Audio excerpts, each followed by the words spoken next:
Hello everyone, welcome back to the channel. In today's video, I'll show you how to create a backup of your Wix website step by step. Backing up your website is important because it allows you to save a copy of your content and restore it later if you make changes you don't like or accidentally remove important information. Let's get started. First, log into your Wix account and open the dashboard for the website you want to back up. Once you're inside your website dashboard, make sure you've selected the correct site, especially if you manage multiple websites. Next, look at the menu on the left-hand side and click on CMS. This is where Wix stores and manages your website's content collections and related data. After opening the CMS section, look for the More Actions option. Click on it to open additional tools and settings available for your site's content.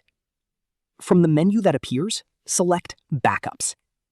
You will now be taken to the Backups area, where you can view any existing backups that have already been created for your website.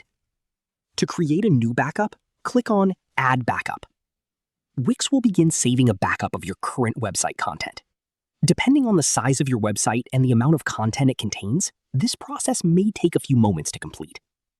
Once the backup has been created, it will appear in your list of available backups. If you ever need to restore your website to a previous version, simply return to the Backup section and locate the backup you want to use. Click on the backup and select Restore. Wix will then revert your content to the version saved in that backup. And that's it. You've successfully learned how to create and restore backups in Wix. If you found this video helpful, don't forget to like, share, and subscribe to the channel. Thanks for watching, and I'll see you in the next video.